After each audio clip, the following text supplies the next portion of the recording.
he said, meet me in Leicester Square with all the boys in the band, 9 o'clock on Monday morning. And he said, and bring a cocktail dress. And I only had a bridesmaid's dress, which my mother had made me. So I took this bridesmaid's dress. And my mother sat up all night putting extra little flowers on that. And the first thing Ronnie did when I walked and I sat, he said, you sit there. And I sat on the band with all the band. And he went...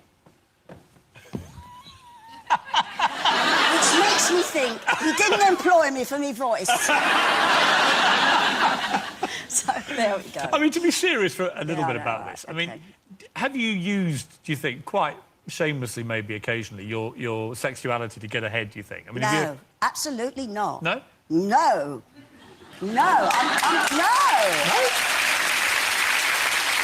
I mean it, because I still now don't think I'm sexy. I've never thought I'm sexy.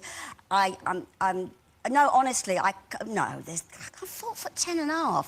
You know, I mean, I'm not sexy. I mean, little Kylie Minogue, she's only 4. She's sexy. But no, not me. I'm not, honestly, darling. And I've never used it. You can't carry on. You were probably the #1 sex symbol in the country. But in those funny films, funny. I mean, can you imagine me doing all that with a fellow? And no, I'm quite shy. I used to have a few drinks to get going. Believe me. Oh, in your book, I mean, sex happens on almost every page, Barbara. It's like a kind of... You're at it all the time.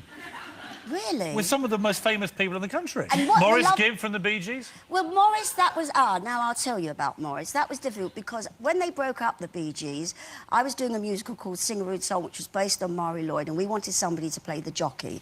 And they got Maurice. Ned Sherring, God bless him, the great Ned Sherring, came up to me one day and said, he's got no balls on stage, Bar.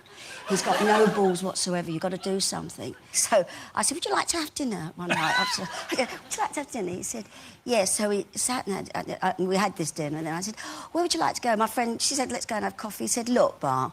He said, let's get it over and done with. Let's go to bed. And then maybe because he knew that he wasn't giving it on stage.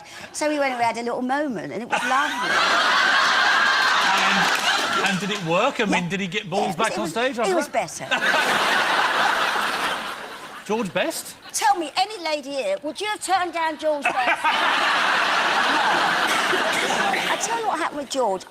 They were having a premiere of a Carry On in Manchester, and suddenly I heard this, these girls, and there was this vision, this absolute vision in the 60s. He was so beautiful.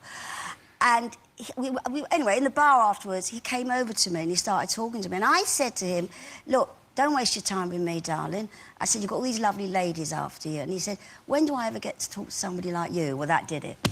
That's it, you know what I mean? So that was it. So what happened then? A magic moment again. I